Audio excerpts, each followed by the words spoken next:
అంతేగాక తన ప్రియులు నిద్రించుచుండగా ఆయన వారికి ఇచ్చుచున్నాడంటే అర్థం ఏంటంటే, నువ్వు ఎన్ని రకాల తిప్పలు పడి దానికి ఆ మందులు కొట్టి ఈ మందులు కొట్టి దానికి అట్టగొట్టి ఇట్టగొట్టి పండించినా అదే. మా వాడు జస్ట్ మొక్క నాటి వచ్చి ఇంటికాడ వండుకుంటే చాలు, అదే చక్కగా ఎదిగి మొలకెత్తి కాపు కాసేటట్టు నేను చేస్తాను. అసలు నాటడానికి కాదు, నాటొచ్చి పండుకుంటావు. నువ్వేమో నిద్ర కూడా మానుకొని కొడుతుంటావు దానికి మందులు, నానా బాధలు. కానీ తన ప్రియులు నిద్రించుచుండగా ఆయన వారికి ఇచ్చుచున్నాడు. అంటే చేసేది కొంచెమైనా ఆ కొద్ది కష్టంలోనే తనకు తగ్గ ఫలసాయం వచ్చేటట్టు నా తండ్రి చేస్తాడని అర్థం వస్తుంది. అంతేగాని అసలు చేయకుండా తిని బొబ్బుంటే అసలు ఆ పద్ధతి అనేది ఆది కాండం నుంచే లేదు. మీరేం చేయొద్దు, జస్ట్ తినండి, నిద్రపోండి, నేనే చూసుకుంటానని ఆదాముకే చెప్పనోడు నీకు నాకెట చెబుతాడా? ఆదాము చెప్పాడా, నాన్న మంచి మంచి ఫ్రూట్స్ ఉంటాయి నాన్న, వెరైటీ వెరైటీ ఫ్రూట్స్ ఉంటాయి నాన్న, డిఫరెంట్ డిఫరెంట్ బర్డ్స్ ఉంటాయి నాన్న, బర్డ్స్ కావాలంటే కొట్టేసుకున్నాన్న, బర్డ్స్ని కొట్టేసి ఫ్రై చేసుకున్నానా, ఫ్రూట్స్ని తినేసానన్న చెప్పాడా? సరే బర్డ్స్ తీసేయండి, ఫ్రూట్స్ సంగతి మాట్లాడుకుందాం. మంచి మంచి ఫ్రూట్స్ ఉంటాయి నాన్న, ఆదాము శుభ్రంగా కోసుకొని తింటా ఉండు, హాయిగా నిద్రపోనానా, నువ్వు ఏం చేయొద్దు నాన్న అని చెప్పాడా?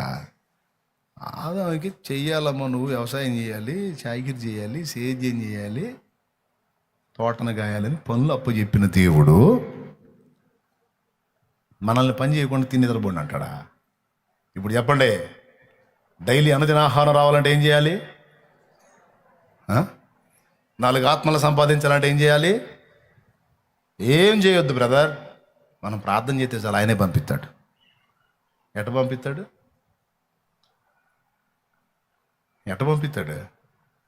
ప్రార్థన చెయ్యి, ప్రకటించు, వెళ్ళి ప్రకటించు. 2 చేయాలి. ప్రార్థించాలి, నేను 2 చేశా, ప్రార్థించా, ప్రకటించా.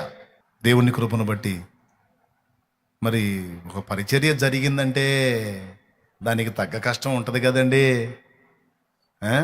ఇంత కష్టం చేసి ఎంత రావాలంటే ఆడొచ్చిద్ది? రాదు. ఇంత దానికి ఇంత కష్టం ఉంటుంది. ఇంత చేసి కూర్చున్నాడు ఇంత దాన్ని చూసి ఏడుతూ ఉంటాడు. ఈ ఇంత దాన్ని సాధించడం కోసం వాడికి సగం చుట్టూడిందని వీడికి తెలీదు. దేవునికి స్తోత్రం కలుగును గాక.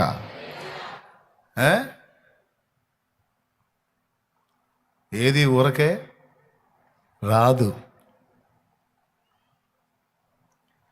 నేను అందుకే చెప్తున్నాను, డైలీ ఆహారం కావాలి అని ప్రార్థించమని చెప్పిన ప్రభు. ఆహారం కావాలంటే పని కావాలి. జాబ్ అవసరం, జాబ్ కోసం ప్రార్థన చేయి, ప్రయత్నం కూడా చేయి. జాబ్ అవసరం, జాబ్ కోసం చదువు, కష్టపడి చదువు. ఈరోజు కొంతమంది చదువు నిర్లక్ష్యం చేస్తూ ఉన్నారు. ఇప్పుడు కష్టపడి పునాది వేసుకోవాల్సిన దశలో అందరూ వినండి, పాస్టర్స్కి చెప్తున్నాను, పిల్లలు పెద్దోళ్ళు మొత్తానికి చెప్తున్నాను. జీవితంలో ఒక పునాది వేసుకోవాల్సిన దశలో టైంని సరదాగా, జాలీగా, హ్యాపీగా, ఎంజాయ్గా ఖర్చు పెట్టుకుంటే రేపు దరిద్రానికి బ్రాండ్ అంబాసిడర్లా తయారవుతారు. దేవునికి స్తోత్రం. దేనికి? దరిద్రానికి బ్రాండ్ అంబాసిడర్లా తయారవుతారు అన్నమాట. అది కాదు కరెక్ట్. ఇప్పటి నుంచే చదవాలనే చదువుకి కేటాయించబడ్డవాడు చదవాలి, కష్టపడాలి. ఆడపిల్లలైనా మగపిల్లలైనా యేసు ప్రభు నమ్మారా అంటే వాళ్ళు డబల్ చదువుతారా బాబు అన్నట్టు ఉండాలి. వాళ్ళు సరిగా చదవరు సావరు అన్నట్టు ఉండకూడదు. కష్టపడి చదవాలి, జాబ్ సాధించాలి. దానికోసం మన వంతు ప్రయాస ఉండాలి. దానికి దేవుడు తన కృప జోడిస్తాడు. ప్రయాసపడేవాడికి దేవుడు, నువ్వు దేవుని బిడ్డవు కనుక దేవుడు అది సక్సెస్ అయ్యేటట్టు చేస్తాడు. నువ్వు ప్రయాసపడి ప్రయత్నం చేస్తూ ఉంటే తగిన కాలం ముందు నీకు జాబ్ దొరికేటట్టు నా దేవుడు తప్పకుండా చేస్తాడు. దేవుడే చెప్తున్నాడు, కష్టపడు కుమారుడా, కష్టపడు నా కుమార్తె, ఖాళీగా ఉండకండి, టైంని పోనీయకండి, సరదాగా కాలక్షేపాలతో టైంని వేస్ట్ చేయొద్దు. సేవకులకి, విశ్వాసులకి, సేవకుల పిల్లలకి, పెద్దోళ్ళకి, అందరికీ చెప్తున్నా.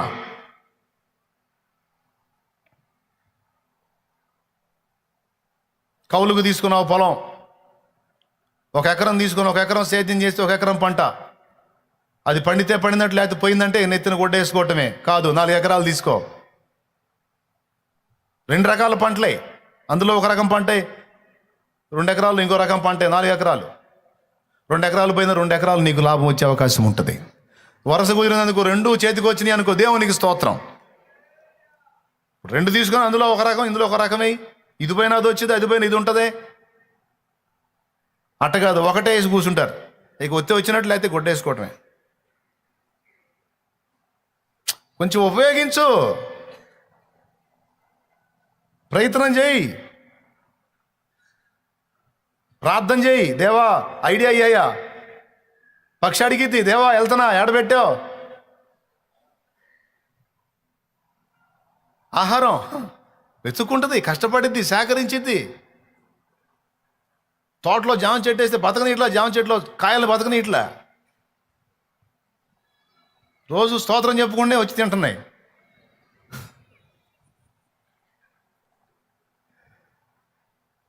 మరి చిలకలు, అక్కడ ఉన్న చిలకలు, దేవుడు ఎంత గొప్పవాడు, తిరిగి లాంగ్ ఎక్కడ జర్నీ చేయలేమని మేము ఎక్కువ, మాకు ఆయాసం ఎక్కువ అని మాకు అందుబాటులో శాలేమన్నను ప్రేరేపించి ఇక్కడ జామ చెట్లు వేసేటట్టు చేశాడు. దేవునికి స్తోత్రం, మంచి కాయలు కాస్తున్నాయి, శుభ్రంగా తింటున్నాయి. వచ్చి ఇంత అందుబాటులో పెట్టావు తండ్రి, కృతజ్ఞతలు నాయన, స్తోత్రాలు. ఎక్కడ దాచిపెట్టాడో నా తండ్రి అనుకుంటా పోవాలి. స్తోత్రాలు చెప్పుకుంటా. ఇంటర్వ్యూకి వెళ్ళు, ప్రయత్నం చేయి, ఉద్యోగ ప్రయత్నం చేయి, వ్యాపార ప్రయత్నం చేయి, పని దొరికేదానికి ప్రయత్నం చేయి. నా తండ్రి ఎక్కడో చోట నీకు సిద్ధపరిచింది దొరికిస్తాడు, నీకు అందుబాటులోకి వచ్చింది. చెయ్యి, కష్టం చేయి. పక్షుల్ని గూట్లో కూర్చోబెట్టి సాకట్ల దేవుడు వెళ్ళి వెతుక్కొని సాధించుకుంటున్నాయి. సేవైనా జీవితమైనా సోమరులాగా, దద్దమ్మల్లాగా, వెధవమ్మల్లాగా మూలన కూర్చుంటే సాధించలేవు. మన వంతు మనం కష్టపడాలి. ఆత్మల్ని గెలవాలన్నా, అటు దేవుని పని సాధించాలన్నా, ఇటు మానవులంగా సమాజంలో నిలబడాలన్నా కష్టపడాలి, శ్రమ పడాలి. ఒకప్పుడైతే మనకి దేవుని పని తెలియదు, అచ్చంగా సంపాదనే తెలుసు. ఈరోజు మనకి ఆత్మల సంపాదన గురించి కూడా తెలిసింది. అందుకే ఇటు సేవకులకే కాదు, విశ్వాసులకు కూడా చెప్తున్నాను నేను, కష్టపడి సాధించటం, కుటుంబాన్ని పోషించుకోవటం, కుటుంబ బాధ్యత నెరవేర్చడంతో పాటు మనకి మరో పని కూడా అప్పగించబడింది, అది సేవ. మన వంతు మనం. మీరు అనుకుంటారు చాలామంది, మనకి పనులు ఉన్నాయి, జాబ్ చేసుకుంటున్నాం, ఉద్యోగం చేసుకుంటున్నాం, పని చేసుకుంటున్నాం, మనం ఎట్ట చేస్తాం సేవ అని చాలామంది అనుకునే అవకాశం ఉంది. సోదరులారా, సోదరిమణులారా, అట్లా అనుకునే అవకాశం ఉంది. అలా అనుకోవద్దమ్మా, అలా అనుకోవద్దు. నువ్వు పని చేసుకుంటా, జాబ్ చేసుకుంటా కూడా దేవుని సేవ చేయొచ్చు. 4 ఆత్మలు రక్షించవచ్చు, ప్రార్థనా పరిచర్య చేయొచ్చు. నువ్వు అలా చేసిన వాళ్ళు చాలామంది ఉన్నారు. నాకు తెలిసిన పెద్ద ఆయన ఉన్నాడు, పశువుల సంతలో గొడ్ల వ్యాపారం చేసే దగ్గర ఆయన ఉంటాడు. ఆ శనివారం రోజు ఆ పని చేసుకుంటాడు. నీకు తెలుసా, దాదాపు 100 మంది కంటే ఎక్కువ ఆత్మల రక్షణలో నడిపించాడు ఆయన, పెద్ద ఆయన. 2 భార్యాభర్త ఉన్నారమ్మా. వాళ్ళు ఆ పొలం సీజన్ వచ్చినప్పుడు ఆ ఉల్లిపాయల పంటో ఏదో ఒక ఉల్లిపాయల పంట ఎక్కువ వేస్తూ ఉంటారు, లేదా పత్తి ఏదో వేసుకుంటూ ఉంటారు. వాళ్ళు పెద్దోళ్ళు 2 భార్యాభర్త 50 మందికి పైన రక్షించారు. వ్యవసాయం చేసుకుంటా, కుటుంబాన్ని నడిపించుకుంటా, మళ్ళీ వాళ్ళు దేవుని పని చేసుకుంటా. ఒక సేవకుడి వల్ల కూడా కాదు అంత పని. నేను చెప్పే అబద్ధాలు కాదమ్మా, వాస్తవాలు, నిజాలు, సత్యాలు. ఒక పక్క కుటుంబ జీవనం చేసుకుంటా, కష్టపడి వ్యవసాయం చేసుకుంటా, రెక్కలు మొక్కలు చేసుకొని పైసలు సంపాదించుకొని కుటుంబం అనే బండిని దొల్లించుకుంటా, మరో పక్క దేవుని సేవ చేసుకుంటా, ఆత్మలకు సువార్త చెప్పుకుంటా. 50 మంది అంటే తక్కువే, ఇంకా ఎక్కువ మందిని రక్షణలో నడిపించారు వాళ్ళు. నా ఎరుకలో అంతమంది, ఇంకా చాలామంది ఉన్నారు. సోమరితనాన్ని కట్టిపెట్టాలి, బద్ధకాన్ని, ఒళ్ళు వంచనితనాన్ని పక్కన పెట్టాలి. కష్టపడాలి. నేను దేవుని సేవకుడిగా మిమ్మల్ని ఏదన్నా పనుల్లో బాధ్యతల్లో అప్పచెప్పానా, ఇదిగో ఈ పరిచర్య చేయండి, ఈ పని చేయండి అప్పచెప్పి నమ్మకంగా చేయాలి, అంకితమై చేయాలి, కష్టపడి చేయాలి. మనుషులు చూడాలి, శాలేమని చూడాలి కాదు, నా దేవుడు చూస్తున్నాడు, నా దేవుడు చూడాలని భయంతో చేయాలి. ఏ పని అప్పచెప్తే ఆ పని నమ్మకంగా చేయాలి. నమ్మకమైన వానికి దీవెనలు మెండుగా కలుగుతాయి అన్నాడు నా దేవుడు. పునాది వేసుకోవాల్సిన టైంలో వేసుకోకపోతే రేపు చాలా ఇబ్బంది. అందరికీ చెప్తా ఉంటాను, యవనస్తులందరికీ చెప్తా ఉంటాను, రే జాగ్రత్త, ఇది పునాది వేసుకోవాల్సినటువంటి టైం. పునాది వేసుకోవాల్సిన సమయంలో వేసుకోకపోతే రేపు ఫ్యూచర్ ఎఫెక్ట్ అయిపోయింది. మీరు సేవే అనుకుంటున్నారు కనుక సేవలో ఆరితేరాలి. లేదు ఇంకొకటి ఏర్పాటు చేసుకుంటే దానిలోనైనా సరే ఆరితేరాలి. ఒక స్థాయికి చేరిన దాకా పట్టు వదలకూడదు. ఒక స్థాయికి అది అది భూ సంబంధమైన పని కావచ్చు, ఆత్మ సంబంధమైన పని కావచ్చు. ఆత్మ సంబంధమైన పని ఎంపిక చేసుకున్నావా, అందులో తారాస్థాయికి వెళ్ళాలి. సేవ అనేది నువ్వు పూనుకొని దిగితే అందులో కింద ఉండకూడదు. ఇక నువ్వు తారాస్థాయికి వెళ్ళాలి. దానికోసం కష్టపడాలి, ప్రార్థన చేయాలి, ప్రకటించాలి, ప్రయాసపడాలి. దానికోసం ఎంత శ్రమైనా అనుభవించాలి. ఏదో నడుస్తోంది జీవితం, గడుస్తోంది రోజులు అన్నట్టుగా టైంని పోగొట్టుకోవద్దు. డాక్టర్ బిఆర్ అంబేద్కర్ గారు ఇందులో ఒక మంచి మాదిరిగా ఉంటాడు. ఆయన ఎంత చదివాడండి ఆయన. ప్రపంచ మేధావుల్లో ఒక గొప్ప మేధావిగా ప్రసిద్ధి గాంచినాడు ఆయన. 7 సంవత్సరాలు చదవాల్సిన చదువు 3.5 సంవత్సరాల్లోనే పూర్తి చేసిన ఘనత ఆయనది.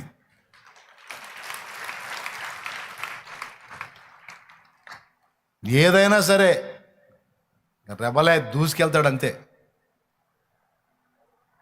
ఆయన గురించి చెప్పడానికి చాలా ఇష్టపడతాను నేను. ఆయన లైఫ్ను కూడా మాదిరిగా తీసుకుంటాను.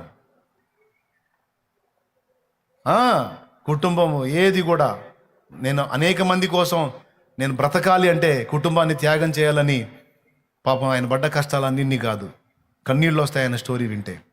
జాతిని ఉద్ధరించడానికి తను అంకితమై కష్టపడి ఈరోజు చరిత్రలో నిలిచిపోయినటువంటి ఘనత డాక్టర్ బిఆర్ అంబేద్కర్ గారిది. చదువు చదువు చదువు ఆయన మొత్తుకొని చెప్పింది అది, అందరికీ మొత్తుకొని చెప్పింది. చదవండి రా నాయన, మీకు దండం పెడతా, చదవండి చదవండి చదవండి చదవండి. కత్తి చేయలేనిది కలం చేస్తుంది, మీకు తెలియదు, మీరు చదవండి, ఏదైనా సాధించవచ్చు అని చెప్పి మొత్తుకొని చెప్పాడు. ఈరోజు ప్రతి ఒక్కడికి, ఆడ మనిషికి మగోడికి cell cell cell cell cell. అరే సేవకుల పిల్లలకు కూడా సెల్లే. అది ఏం చేస్తావురా నువ్వు పెద్ద అయితే? నేను సేవ చేస్తా. మరి సేవ చేస్తే దానికి సంబంధించినటువంటి రీతి లేయిరా, నీ దగ్గర ఎదుగుదల లేదురా, ఆ విషయంలో నీ నడిపింపు లేయిరా అంటే ప్రస్తుతం సెల్ ఫోన్ చూస్తున్నాను, రేపు గాడిదలు కాస్తాను. మరి సెల్ ఫోన్ చూస్తే బేవరసవాడు అవుతావురా, నువ్వు బేవరసవాడు అవుతావురా. నువ్వు దేవుని సేవకుడు ఎట్టవుతావురా, నువ్వు గాలుడు అవుతావు. సెల్ ఫోనే ప్రపంచం అయితే, సెల్ ఫోనే జీవితం అయితే, సెల్ ఫోనే లోకం అయితే నెంబర్ 1 గాలోడు అవుతారా నువ్వు? సేవ చేయాలని రోషం పుట్టాలరా. పట్టుబడితే దాన్ని తాడు పెడ తేల్చిందాక నిద్రపోకూడదురా. రోషం లేని బతుకు నీచంరా, కుక్క కంటే హీనమది అని చెబుతా నేను. అటు సేవకుడు కొడుకు కానీ కూతురు కానీ సేవకుడే కానీ ఒక పట్టుబడితే, ఒక పనికి పూనుకుంటే దాని సంగతి తాడో పేడో తేలిందాక నిద్రపోకూడదురా. మామూలుగా లోకంలో అంటే రోషం లేని బతుకు. ఇప్పుడు క్రీస్తు రక్తం మనలో ప్రవహిస్తున్నప్పుడు రోషం, ఒక పట్టుదల. మన ప్రభు ఎంత మాదిరి ఇచ్చాడో. ఇహాన్ని పరాన్ని రెండింటిని గెలిచి జయించిన వాడే నిలబడ్డాడు. ఆయన బిడ్డలమని చెప్పుకుంటున్నాం మనం. ఇహాన్ని పరాన్ని రెండింటినీ సాధించాడండి. రెండింటినీ గెలిచినోడు బిడ్డలమని చెప్పుకుంటున్నాం. రోషం ఉండొద్దు, సిగ్గు శరం ఉండొద్దు, సాధించొద్దు, పట్టొద్దు. ఎదవ బతుకుదామా? రోషం లేని బతుకుదాం, సిగ్గులేని బతుకుదామా? బ్రతుకని ఉన్నప్పుడు ఒక గురి, గమ్యం, ఒక లక్ష్యం ఉండాలి. సాధించడానికి కొన్ని ఎయిమ్స్ ఉండాలి. అవి లేని బతుకేం బతుకు? నాకు తెలిసి అసలు బతికే కాదు, థూ అని వస్తాను నేను నా బతుకుని. అలాంటి బతుకుని ఆడోళ్ళైనా మగోళ్ళైనా సరే భౌతికంగా ఆధ్యాత్మికంగా సాధించాలి. భౌతికంగా సమాజాన్ని ఉద్ధరించాలి, ఆధ్యాత్మికంగా కూడా సమాజాన్ని ఉద్ధరించేటట్టు తయారు కావాలి. ఈరోజు ప్రతి ఒక్కడికి పిల్లోడికి సెల్లే, పెద్దోడికి సెల్లే, ముసలోడికి సెల్లే, ఆడ మనిషికి సెల్లే. అందరూ సెల్లు పొద్దుగూకులు. అందులో ఆ సెల్లులో సొల్లు, ఎక్కడెక్కడ సొల్లు, లోకంలో ఉన్న సొల్లంతా వచ్చింది, ఆ దరిద్రం అంతా దాని మీద పెట్టేశారు మైండ్. ఎవరినన్నా చూడు చెత్తలో పడి కొట్టుకొస్తున్నారు. భ్రష్టులు తయారవుతున్నారు. భక్తుల పిల్లలు కూడా భ్రష్టులుగానే తయారవుతున్నారు. సోమరులు, తిండిబోతులు, నిద్రబోతులు, ఒళ్ళు వంచని వారు, నేత్రాశ పాపంలో మునిగిపోయిన వారు, దరిద్రులు రోషం లేని బతుకులు బతుకుతూ ఉన్నారు. ఎవరిని తిడుతున్నావురా బాబా అనుకోవద్దు. ఎవడు ఆ బతుకు బతుకుతున్నాడు వాడిని తిడుతున్నా. ఎవరు ఏ తల్లి ఆ బతుకు బతుకుతుందో ఆ దరిద్రపు దాన్ని తిడుతున్నా. నేనేం చేయకుండా మాట్లాడట్లా. కాస్తో కూస్తో దేవుని కృపను బట్టి కష్టపడుతున్నాను. ఏదో దేవుడి కృపను బట్టి కొంత పని దేవుడిచ్చిన దానిలో పని చూపించే నేను మాట్లాడుతున్నా. నేను ఈ పరిచర్యలో నాకు తృప్తి లేదు. మీకు తెలుసా, ఈ పరిచర్యలో నాకు తృప్తి లేదు. ఇంకా చేయాలి, ఇంకా పరిగెత్తాలి. నైట్ నిద్ర పట్టట్లా, పండుకుంటే ఆలోచన. ఎందుకంటే నేను చేసింది నా కంటికి దిశాయించట్లా. ఇంకా చాలా చేయాలేమో, చేయట్లేదేమో అనే బాధ కలుగుతుంది.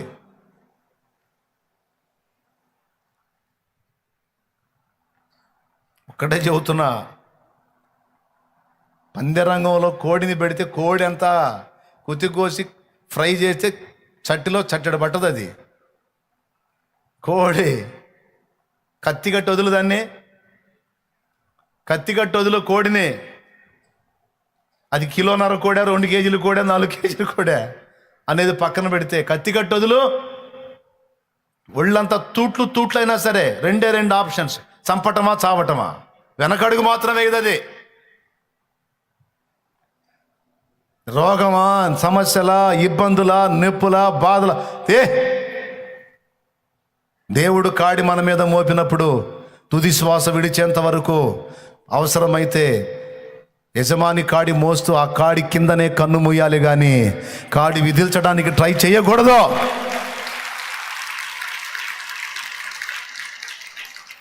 కాడి కిందనే కన్ను మూయాలి, కానీ కాడి విదిల్చడానికి లేదు. నోరు లేని పశువు నేర్పే పాఠం. దైవజనుడు వృద్ధాప్యం వచ్చి పరిచర్య చేయలేను, ఇంకా నా వల్ల కాదని విసుగు చెంది ఈ ఒక్క కూటానికి వెళ్ళి ఇక మానుకుంటానని ఆ రోజు కూటానికి సిద్ధపరచబడ్డాడట. ఆయన వెళ్ళడానికి టైంకి చూస్తే ఏ వాహనం లేదు. ఆ ఊళ్ళో ఎడ్ల బండి కట్టి ఆయన ఒక ఆయన ఉంటే ఆయన దగ్గరికి పోయాడు. అయ్యా బండి కట్టు, నేను ఫలానా ఊరికి వెళ్ళాలా, వాక్యం చెప్పాలని.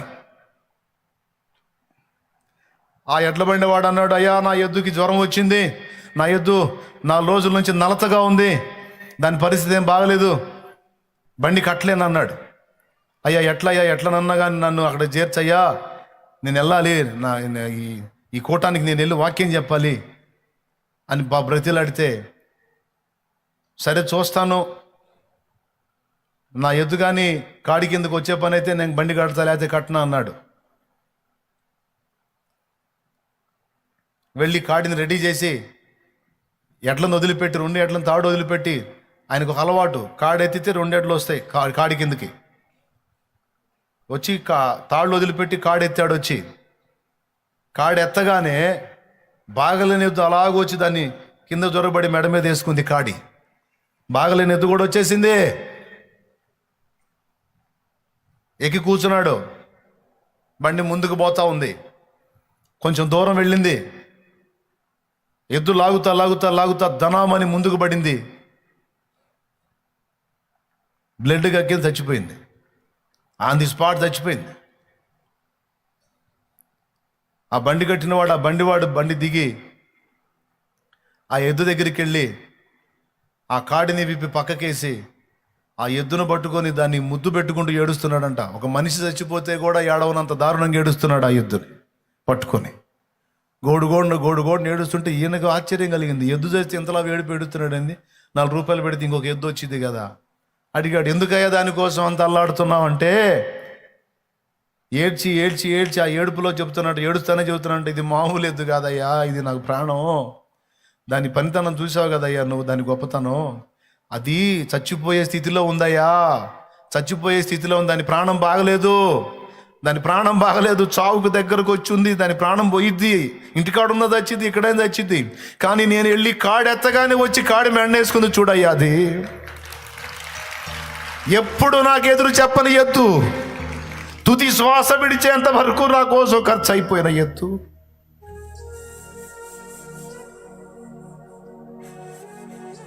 కాడి మోసే పనిలోనే కన్ను మూసిన ఎత్తు, ఇట్లాంటి నమ్మకమైనది దొరికింది నాకు. ఏడ్చాడు బోర్న. దైవజనుడికి సిగ్గేసింది. ఈ ఎద్దును గూర్చి ఆ యజమానుడు అన్న మాట నా తండ్రి నన్ను గూర్చి అంటాడా? అయ్యో అనడు కదా.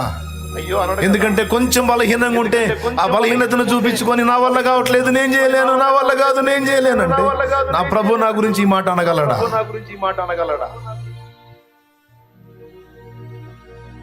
నేను అవసరమైతే నడిచి వెళ్తా. నా ప్రభు పనిలో, ఆయన సువార్త వ్యాప్తిలో, ఆత్మల రక్షణలో నేను కూడా ప్రాణం పెట్టినంత వరకు కష్టపడతా. నా తుది శ్వాస విడిచేంత వరకు నేను అవసరమైతే సేవలోనే చచ్చిపోతా. ప్రకటిస్తా చచ్చిపోతా.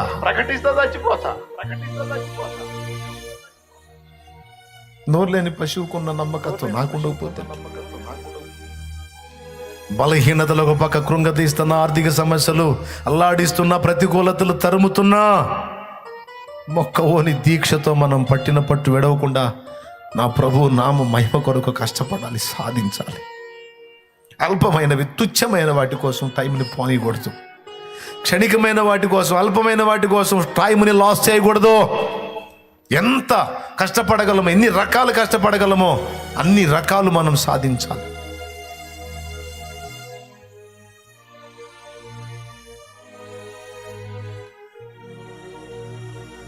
బిఆర్ అంబేద్కర్ గారి గురించి ఒక మాట చెప్తాను. నువ్వు ఏ సబ్జెక్ట్ అన్న అడుగు, ఏ ఫీల్డ్కి చెందిందని అడుగు, అందులో 60% జ్ఞానం పొందున్నాడంట ఆయన. 60% జ్ఞానం పొందున్నాడంట అందులో. ఏ సబ్జెక్ట్ అన్నా చూడు, ఏ ఫీల్డ్ అన్నా చెప్పు, నువ్వు అందులో 60% జ్ఞానం పొందున్నాడంట. 2-3 రకాలు మనం చేసి ఓ అని అంటూ ఉంటాం. ఎన్ని రకాలు తీసుకున్నాడు చూడ. అది ఉంది చూడండి, అక్కడ లిస్ట్ ఉంది చూడండి.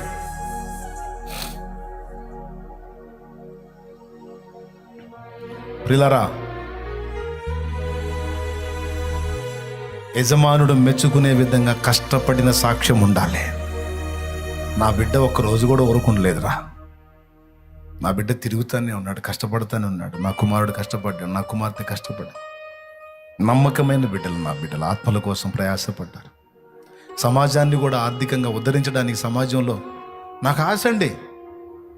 భౌతికంగా ఏం ఆశ తెలుసా నాకు? నేను నిజం, మీరు నమ్మకండి, నేను లోకంలో పనిచేసేటప్పుడు కూడా నాకున్న ఆశ ఏందో చెప్తాను మీకు. నేనొక్కడిని పనిచేసి, నేనొక్కడిని చేసి నా ఒక్క కుటుంబం బతికించుకోవడానికి ఇష్టం ఉండేది కాదు. నాతో పాటు నలుగురికి పని చూపించే స్థితిలో నేను ఉండాలని ఆశపడ్డాను. నేను ఒక్కడిని, నా ఒక కుటుంబం కడుపు నింపటం కాదు, నేను కల్పించే పనితో 4 కుటుంబాల కడుపులు నిండాలి. నలుగురు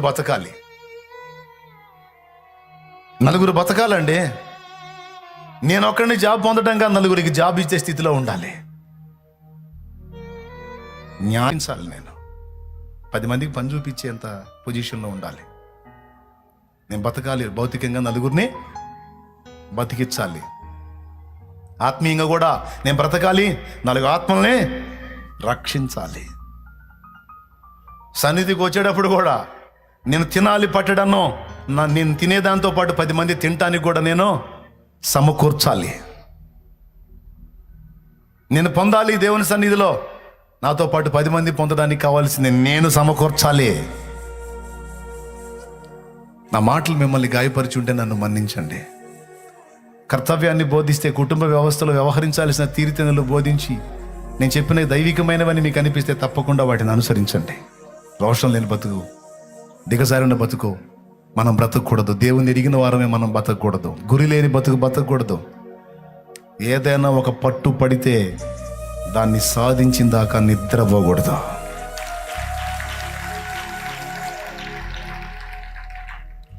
ప్రార్థించు, ప్రయత్నించు, విజయం నీదే.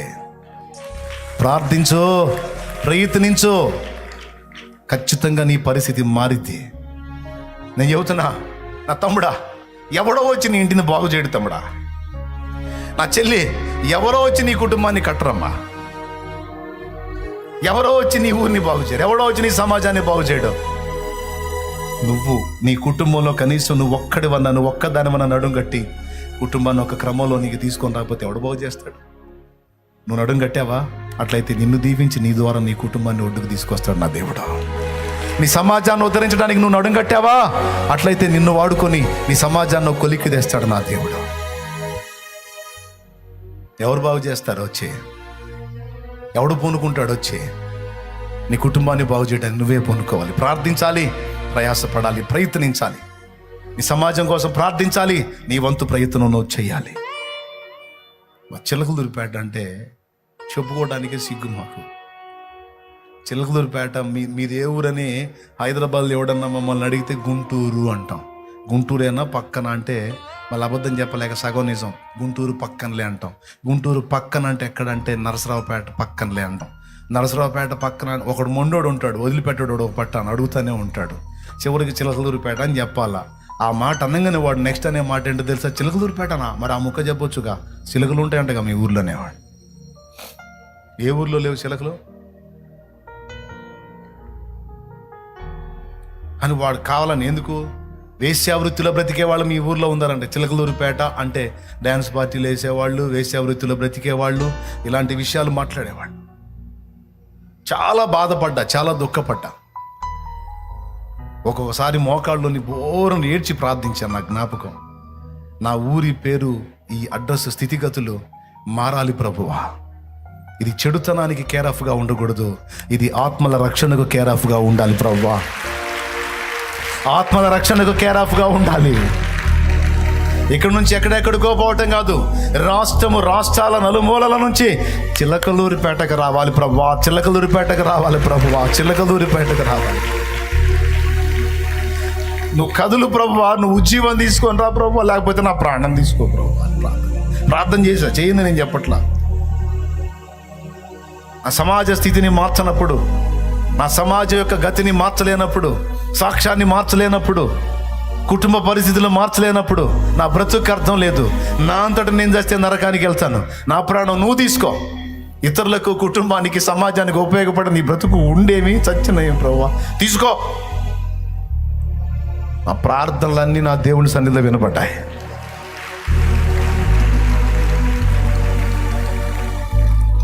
నా దేవుడు ఆయన బలమైన కార్యం చేశాడు.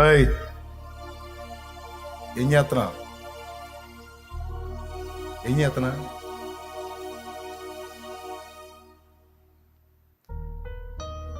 శ్వాసం తెచ్చుకోరా నాయన, నేను చెప్పేది మైండ్కి పోనీ.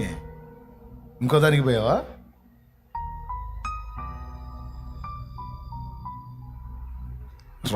రోషం పోనండి, దీక్ష పోనండి. ముగిస్తున్నా నేను. ఇంతసేపు మాట్లాడతా అనుకోలా, కానీ నా హృదయంలో భారం. లేండి, పైకి లేచి నిలబడండి.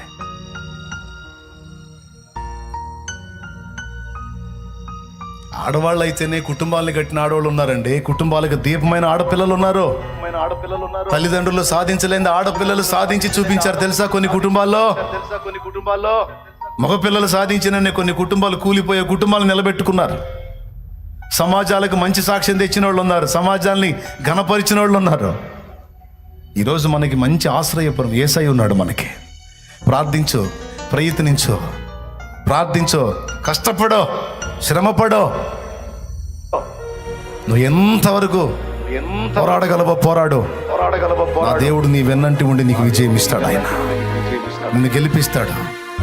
ఎలా ఎలా ఎలా ఎలా ఎలా సచ్చిన బతికిన సాక్ష్యం ఉండాలి.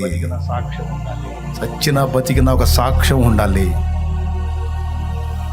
10 మందిని ఉత్తరించిన బతుకు ఉండాలి. 10 మందిని బాగు చేసిన చరిత్ర ఉండాలి. 10 మందిని బ్రతికించిన చరిత్ర ఉండాలి.